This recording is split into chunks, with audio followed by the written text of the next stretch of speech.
want to do is go to this issue of Rav Papa. So before, what I want to do is a summary of how we ended off with Keren before we do the scriptural sources of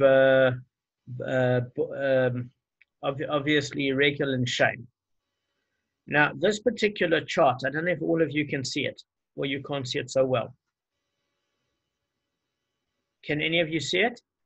It's very clear. It's very clear to me. Yeah, it's clear to me too. Michael? Michael? You can unmute, Mike. Okay. Michael? Michael, can you hear? Michael, you're on mute. Yeah, I just took it off. Okay. All right, no, that's fine, because just when you ask questions, sometimes I need to make sure everybody can see something. I'm not seeing what you're seeing. I'm just seeing it on my computer. Sure. So, Gavin, thank you very, very much for doing this chart. What you noticed is it's got the 4 primary damages in the Mishnah, which is ox, pit, maveh, and fire. We're now focusing on the primary damages of ox. Now that you can see a picture, to have 2 primary damages isn't confusing, because the primary damages in the Mishnah were of a more macro category, of the general damage that one's property can cause. When we talk about the primary damages of ox, it's only in reference to ox. And then you've got the tordos, which are the subcategories. So seeing it in a picture is great. I want to thank you, Gavin, for spending time with me to put this thing together, because you're really a pro at designing. And thank you for making some of the corrections. So much appreciated. So, pleasure. We've got under ox, as we said, we've got 3 primary categories, which is goring, eating, and foot is the main categories. Just want to discuss it for a couple of seconds. Obviously, everything to do with keren, it's the general loose term keren, because keren is the av, it's mentioned in the Chumash, it relates to goring. So it's any, the main categories relating to goring, both of the charging aspect, or when an animal gores with its horns at close range by pushing with its horns. That's the av. That's the main focus. There's the intent of the animal to do damage. If you look there at the subcategories of keren, its intent to do damage by either pushing nagifa of its body, biting the shicha, squatting revitza, and kicking vita. And what we described last time, because Michael asked a great question, is that surely the biting and kicking would resemble more the foot of regal or the biting of shame. And what we said here, it's not what the action is, it's the motivation of the animal.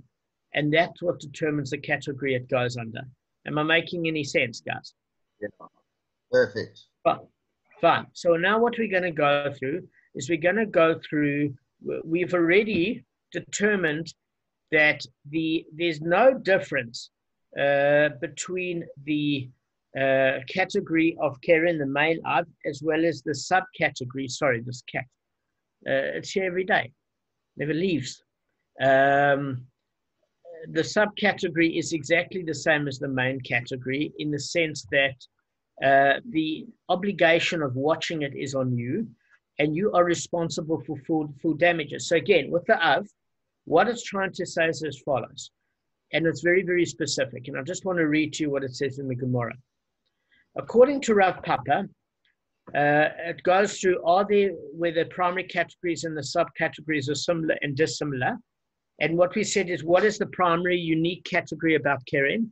It's that the ox is intent to damage, and the ox is your responsibility as the owner, and the obligation of watching it is on you. And if we examine the tordos, we'll see it's got the exactly the same 3 characteristics. What is it? Is that your animal has caused damage in that way to intend to damage. It's your property, meaning the ox, and the obligation of watching it is on you. So therefore, there's no basis of assuming that the subcategory of keren are not similar to the case of keren itself. So this is obviously not a case of what Rav Papa is talking about. Can you see? So keren, we cool. Subcategories and main categories are the same.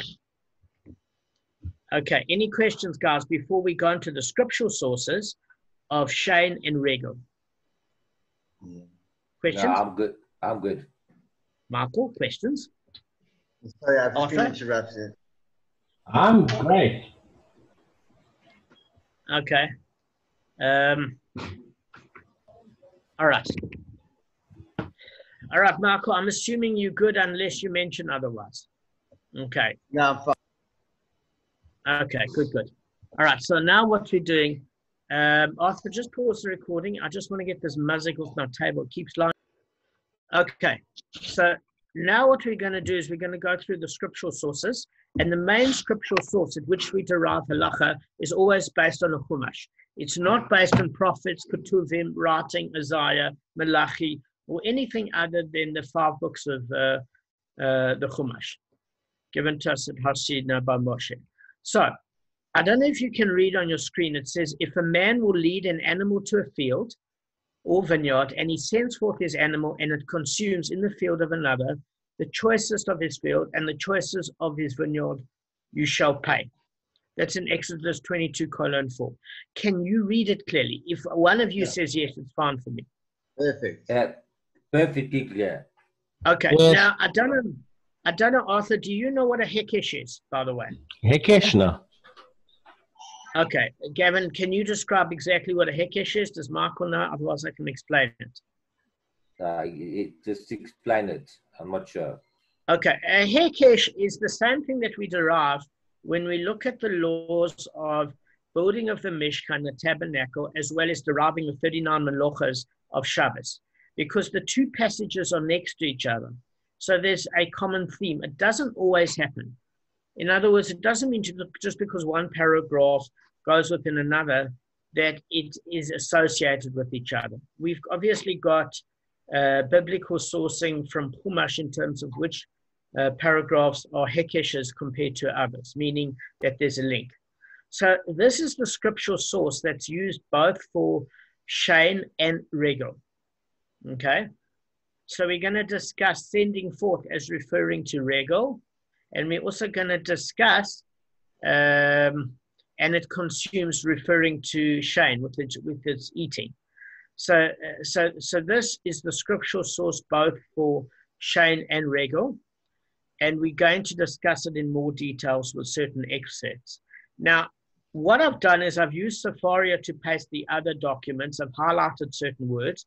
I've shown you where it's exactly found, everywhere. And the thing of it with Safaria is, although it's an amazing project, it's got some translation issues, by the way. So we're going to go through some of the very detailed translation that's not available here. Okay? All right, just give me a second. Now, this part, we're going to stick much more to the text, just simply because we don't want to lose the principle. Okay. So, firstly, it was taught in a brisa. Now, the brisa brings an excerpt from Exodus saying, if a man will lead an animal to a field or vineyard and he sends forth his animal and it consumes in the field of another. So far, that's a little bit vague. So what it does is the brisa wants to bring forth 2 statements, just to add a little bit of clarity. The first one is, and he sends forth. It's got the word for shilach. Now, I don't know if you've ever heard of the word shaliach. So Chabad sends a shaliach. Obviously, you've got 770 in New York, and they send shaliachs all over the place. So, for example, at Sidnam Shul, the rabbi of both the Shtibur Shul and the main Shul are both Chabadniks. So they sent us a shaliach. So what's a shaliach? A shaliach is actually a messenger. So when you see the word and he sends forth, it comes from the same source, because what does a messenger do? I give the messenger a message. What they used to do in Rome is shave his head. They used to obviously tattoo it in his head. They used to let his head grow back. And then they used to send him to deliver the message. So he had to go physically by foot, because they didn't have teleporting. They never had cars. So sending forth implies foot, because you've got to move on foot. And even today, when we catch buses, etc., you still have to move between transport on your foot. By the way, the reason why they shaved his head and let it grow back is because, have you ever heard the term kill the messenger? So if the message was bad, the Romans would take it up on the messenger, and he would be given the death penalty if he shaved his head. So the guy was terrified. If it was a good message, they'd give him a reward, and if it was a bad message, they'd kill him. But because his head had to grow back, and it was at the back of his hair, he couldn't read his own message. What a life. Anyway, there's another verse that's brought in the Brisa that actually wants to establish that the word sends forth refers to regal, because here it's only inferred. So we need some sort of verse that brings the two together. And that verse is found in Isaiah 32:20. I think, can you see that source on your page? Gavin? Arthur? No, I don't see it. It's on the top here. 32:20. Yeah, I do see it. Okay, Yeah, so I see it. let me just tell you what it's about, because it doesn't translate it properly in Sephora. So the verse talks about an abundant harvest that will be reaped by those that perform acts of charity. So the prophet states that the harvest will be so vast that oxen will be sent forth to thresh grain and donkeys will be sent forth to carry the grain into the house. So the term it uses, sending there, is in reference to regal. Can you see that the word regal is highlighted? Yes. Yeah. Okay. Why is it doing this? Because the word sends forth is semi-vague, although it can be inferred by concept. So they need a desire to prove that Meshalache regal is referring to that sends forth the foot of the ox and the donkey. Okay. So I just wanted to bring that to your attention. Now we're just going to discuss the next part. Okay. Arthur, I can hear the background of your background. Too loud.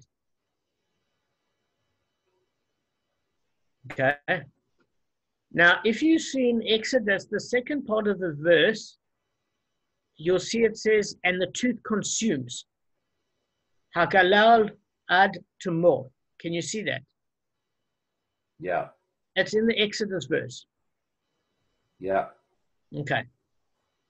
So it says, and the tooth consumes until its end. Now, let me just tell you about what the additional part is until its end. So obviously, as the tooth consumes refers to the Exodus resource, until its end is again another way that it brings that that it has to do with the tooth.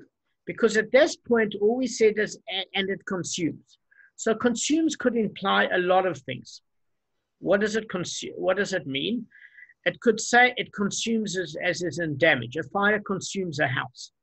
So it could just imply damage. It's not specific to the tooth. It's assuming that if it's an animal, the only way it can consume would be with regards to the tooth. But in the scriptural source, consumes is referred to as eating. But in modern Hebrew, the word for consume, v'ya'er, implies damage. And therefore, damage could imply keren or regal, etc. So we need to bring another source to prove that it has to do with the tooth. So the source that it brings there, I don't know if you see, I've got a source there that I've written down from Malachi, Kings. Malachi's got a single book and a double book, okay? And the single and the double book speaks of a prophecy of the destruction that the prophet Achia. So he had to command the story. Sorry, he was commanded by Hashem to relate to the wife of Yerovam, and said that he was basically sent to tell her that her whole household and the legacy of the house of Yerovam would be completely consumed, just as the tooth completely consumes the food that a person eats. Because the word galal means in Hebrew uncovered. So why does it mean uncovered? Because if you have a look at a tooth is uncovered by an animal when it's eating, or a human when it's talking, meaning your lips alternatively cover your teeth and your mouth when you are eating. Does that make sense? That's why they use the word galal, because it means uncovered. Now, the word galal also means something else, and this is the only meaning that it gave in the Sephora. It means dung. Because what happens with dung is that when you consume food to its end, what does it convert it to? Waste product. So this is according to Rashi. So the word has got multiple meanings. So the Brisa only cites us to prove that the term uvier is used in reference to the tooth, which supports its interpretation that it's referring to the Av of Shame. Does that make sense? Yeah. Okay. Any questions so far, guys? No. Okay. Let me just say something so as not to confuse you. Okay. Now, let me just unpack this for you. So here we've got it referring to two things. It refers to number one, regel, because we saw the beginning part of the Exodus verse referring to regel, meaning it's animals' natural damage through trampling. It's a common damage. And tooth, referring to its consumption when it's in the field of another. So this one verse covers both sort of categories. Okay. And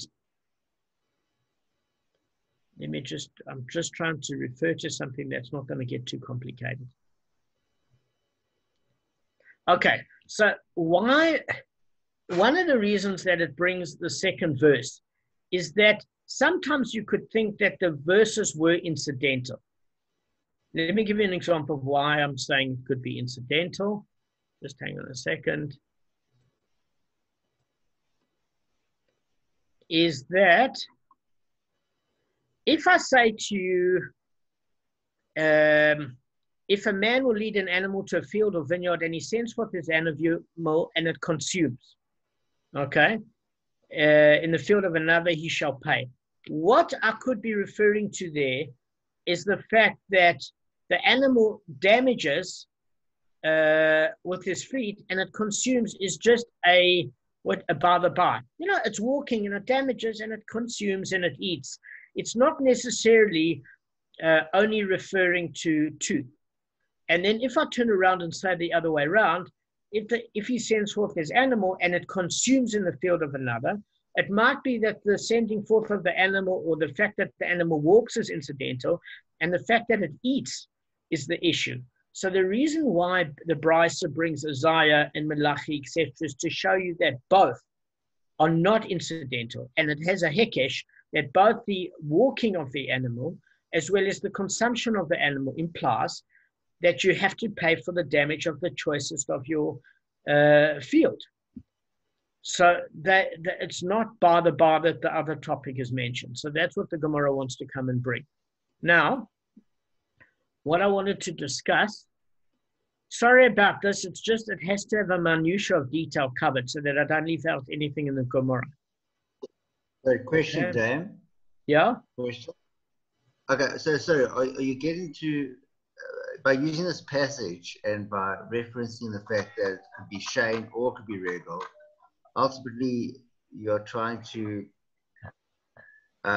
get to a point where both apply, and with both apply, one has to differentiate between which one's the case in a particular circumstance, and obviously the one has more damages than the other. I mean, if with Shane, I would assume that it creates more damages than would Regal, but incidental walking through a field. Am I on the right track, or am I? You're on the right track. Just one correction and one expansion on what you said. It's a great point.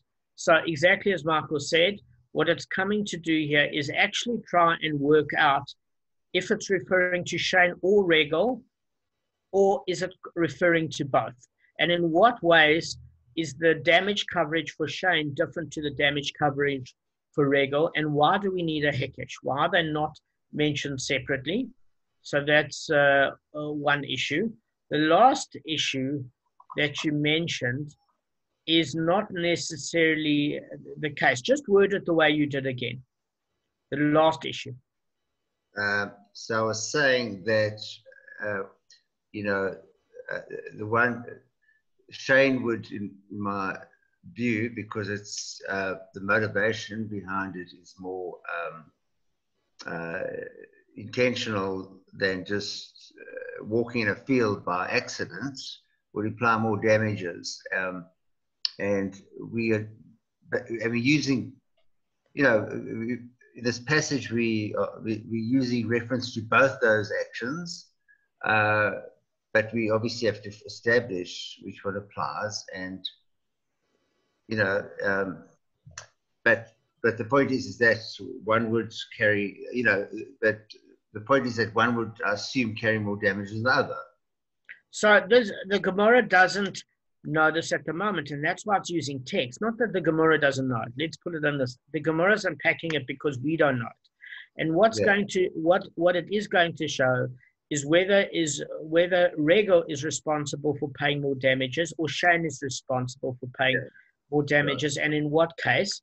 And one of the reasons that a hekesh is brought, as we will see soon, is that the one case can sometimes prove a damage for another. That's why hekesh is often brought. Because, for example,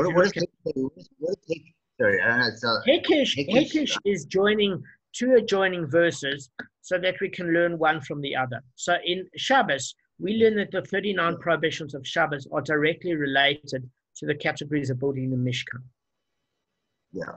Okay. So too in Shane and Regel, we're going to learn things about Shane that we could never have worked out just from Shane unless we apply some of the principles of Regel, and unless we learn some of the principles of Shane, we can never apply that to Regel if we didn't have those principles of Shane. So what they're going to do is they're going to teach each other principle, and that's what a hekesh is brought to do.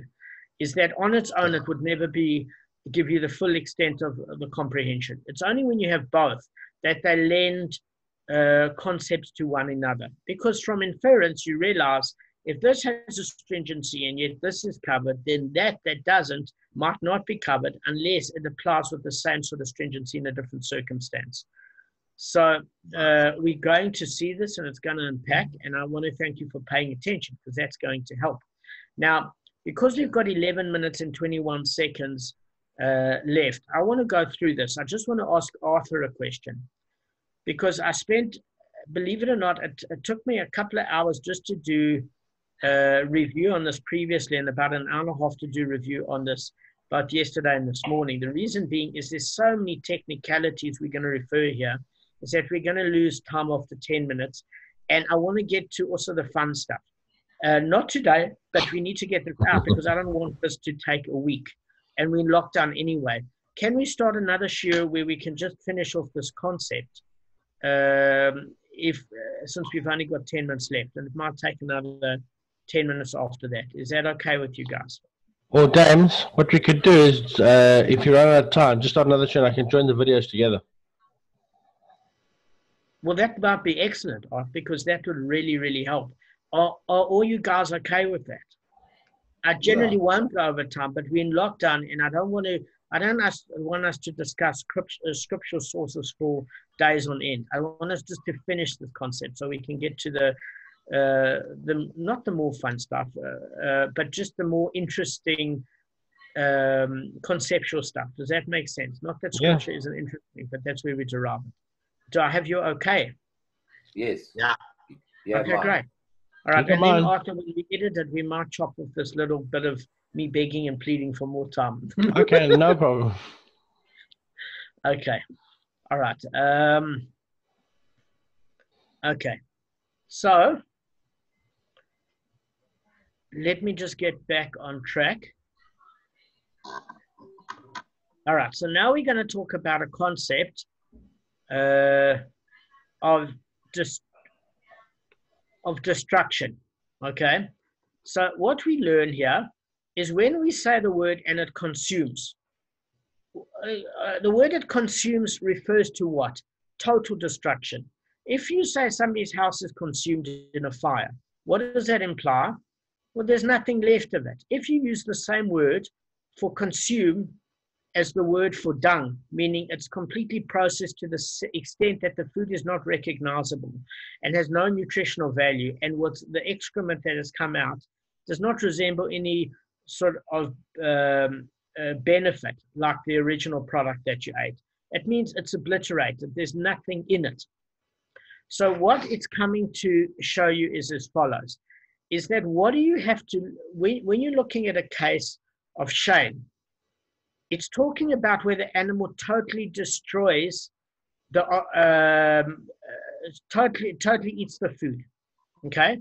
And when it totally eats the food, you would think that is the only basis upon which you have to pay. Why? Because the word itself implies and it consumes. Do you remember we said the word and the tooth and it consumes, and we brought all those others. So in order to prove the terminology of the tooth, because when you eat, it consumes. So why do we have regel? Exactly as Michael said, is that part of the hekesh is that with regel, it doesn't make any difference if the animal totally destroys by trampling on something or partially destroys it. The obligation is on the owner to pay for the trampling, whether it's a partial destruction or full destruction.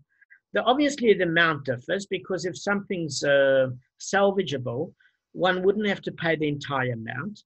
But it's not in the case of full destruction. So the reason why we have a hekesh is if we just learned the word for shame and it consumes, it applies, you only have to pay when the animal eats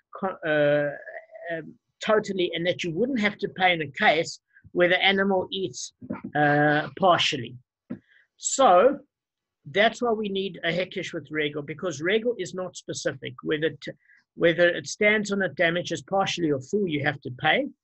And then one other point that we want to bring here is that when you have to pay, what happens is if the animal damages early in the season and there's another crop that happens to come up, it's ultimately of lower quality. So you pay the difference between the higher quality crop and the lower quality crop. You only pay the difference. That's according to Rashi. And Tosfot and Rashba also brings it. Sometimes the question I have, which I don't quite understand because I'm not in agriculture, is if you're able to get two crops, why don't you just pay for the first crop on its own? In other words, that's a damage, and the new crop that grows, that's it. Unless it's a fact that the crop shouldn't grow in two different spurts and you should let it grow to fruition because the quality is of the highest. I don't know enough about agriculture to say. So that's the first thing that we learn. And the other aspect that we learn is that with Shane, it should always teach the less novel case, meaning if I say to you that we pay on partial damage, it's obvious in the case when there's full damage, one would have to pay. So generally the Gemara teaches the less novel case. And then from there you infer the obvious. But because Shane implies it consumes and dung and everything related to total destruction, we can't make it on that particular sort of premise. Now, before we now go the other way around of what are the things Shane can teach us about regel, we're going to end this particular share and start another one. Okay, guys. Yeah. All right. Cool. I think we've only got 1 or 2 minutes. I don't No, know if you you've got 6 minutes, 6 or 7 minutes Okay, actually. so then maybe we can just continue. Okay. So what do we learn in terms?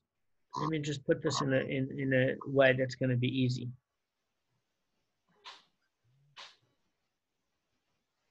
Sorry, guys, I'm just trying to. Okay, so then the Gemara analyzes the next section of the brisa. Says the master stated. Whenever it says the master stated, we're referring to a Tana, and it consumes. This refers to shame. Similarly, another verse states that the tooth consumes until its end. Now, the only reason we interpret the verse and it consumes to refer to shame is that the merciful one, when it says the merciful one, it refers to Hashem. The second verse states as the tooth consumes before until the end. So that we've stated as to what it is. So what we're trying to ask is, in the case of regel, we learn that it doesn't matter whether an animal went off on its own or he sends forth the animal. Either way, we have to pay. Meaning, if the person was negligent and the animal goes off on its own, or a case where the person set out the animal, you might have thought, in other words, if I have a case against you and you come to me and you say to me, you owe me because this thing destroyed where it trampled and where it ate. I said, listen, buddy, I never let the animal into your property. It went in of its own. So Regal comes to teach that whether it goes on its own or it's sent, that you're responsible in both cases. And we don't know that about Shane. Because it's not specific about Shane, we learned from Regal that applies to Shane that whether the owner allows the animal to graze in somebody else's property or physically leads them there, it doesn't matter. If the animal eats in that person's property, you're responsible. So that's a case where we derive a principle from Regal and apply to Shane. So that's why we need both, because each of them teaches each other something.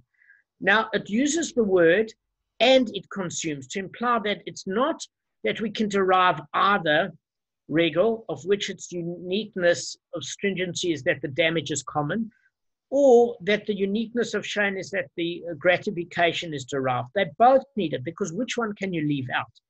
You can't leave out any. Both are necessary to teach each other. So that's the principle it wants to bring forth, and that the bottom line of it is next time we're going to discuss the subcategories of Shane and Regal, and if they indeed represent the same as the of.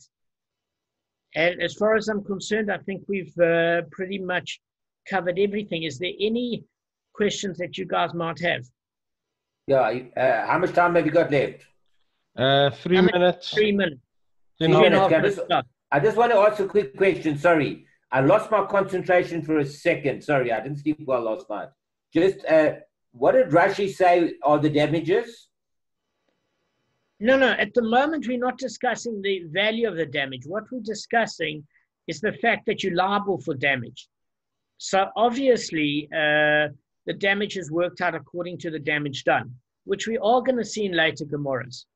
But the point of it is you are responsible and you have to pay for that damage. And you can't use excuses like, listen, it's the animal's natural ways to eat. I can't control my animal if it's hungry. I never let the animal out. All these sort of excuses that people could use, you can't use, because here it's using every single example to say you're obligated. So that's the concept that we want to understand. In terms of percentile of damage, we'll deal with. In terms of public place, Karen and Shane are not, Karen's not responsible for damage done in the public place, because it's entitled to walk in the public place and trample on things. It's the way an animal works. In terms of Shane, if an animal eats, by the way, it goes past the shuk in the Arab market, or in Jerusalem, and it eats. It's in the public domain, and you do have to pay for the vegetables that it ate of somebody else. Just because it's in the public domain doesn't indemnify you as far as that's concerned. It's not exactly the same as Regal, but it has got a certain amount of limited liability. Are there any questions? No, I'm fine now. Okay, do you understand I'm cool it, as well. I'm sorry you had a bad night. Sorry, but No, it's fine. you I'm get cool. it. I got it. Michael? Yeah, I've got a question, but we won't have enough time to answer it. No, We got a quickly, minute 20. quickly. Okay. So what I said, you said just now that it brings the script brings out the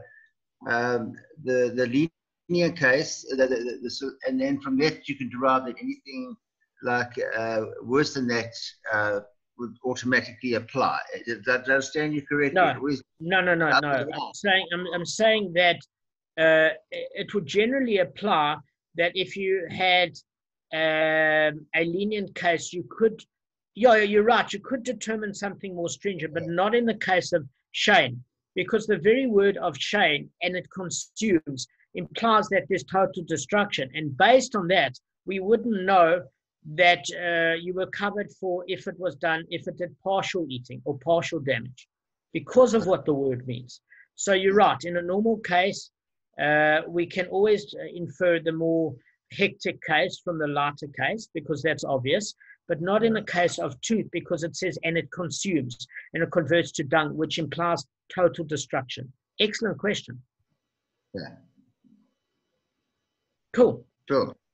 Right. Guys, I want to thank you for your time. We managed to do it in one go. Yeah. It was as smooth as